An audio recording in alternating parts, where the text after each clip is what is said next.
नमस्कार, मैं बॉबी और आप देख रहे हैं ईस्टर्न स्काई न्यूज। राष्ट्रपति द्रौपदी मुर्मू ने आज दोनों सदनों के संयुक्त अभिभाषण के दौरान नीट को लेकर के बड़ी बात कही। इस दौरान विपक्ष ने जमकर हंगामा भी किया।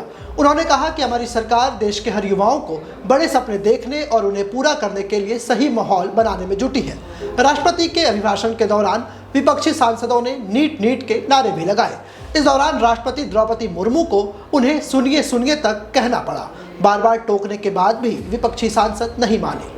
राष्ट्रपति ने कहा कि सरकार का प्रयास है कि युवाओं को अपनी प्रतिभा दिखाने का उचित अवसर मिले। सरकारी भर्ती हो या फिर परीक्षाएं, अगर उनमें किसी भी वजह से रुकावट आए तो ये उचित नहीं है। उन्होंने परीक्षार्थियों से शुचिता व पारदर्शिता बनाए रखने की भी उम्मीद की। उन्होंने कहा कि पेपर लीक का जिक्र करते हुए उन्होंने कहा कि हाल में ही कुछ परीक्षाओं में पेपर लीक की घटनाएं हुई है, जिनकी निष्पक्ष जांच हो और दोषियों को कड़ी से कड़ी सजा दिलाने के लिए सरकार पूरी तरीके से प्रतिबद्ध है। पेपर लीक को लेकर के दलीय राजनीति से दूर ऊपर उठने की भी जरूरत है। राष्ट्रपति द्रौपदी मुर्मू ने सदन को संबोधित करते हुए कहा। संसद के दोनों सदनों को संबोधित करते हुए राष्ट्रपति ने कहा कि हमने कई राज्यों में पहले भी पेपर लीक की घटनाओं को देखा है।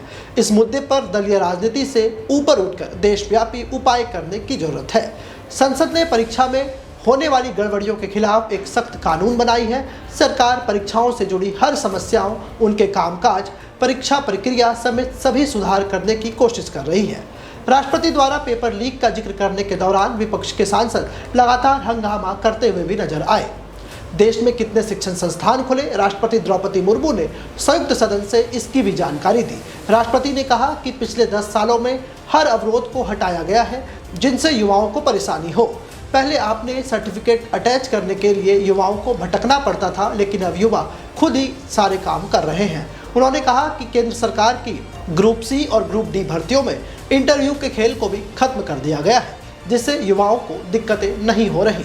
अपने अभिभाषण में उन्होंने कहा कि पहले सिर्फ भारतीय भाषा में ही यहाँ पर छात्र पढ़ाई कर पाते थे तो उनको अन्याय का सामना करना पड़ता था, लेकिन नई सरकार ने नई शिक्षा नीति लागू कर इस अन्याय को दूर करने का काम किया है। युवाओं को भारतीय भाषा में इंजीनियरिंग की पढ़ाई का विकल्प मिला है। देश में 7 नई IIIT, 16 IIIT, 16 IIM, 315 medical college स्थापित किए गए हैं। सरकार इन संस्थानों को मजबूत बना रही है।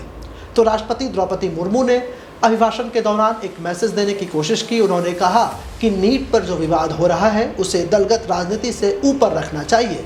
लगातार छात्र प्रयास भी कर रहे हैं और ऐसे में सरकार के प्रयास से नीट पेपर लीक का जल्द ही भंडाफोड़ होगा और नीट के परीक्षार्थियों को न्याय भी मिलेगा। अब देखने वाली बात होगी कि सरकार इस पर कब तक कार्रवाई शुरू करती है। नीट के इस खेल में कौन कौन फंसता है, ये भी देखना दिलचस्प होगा।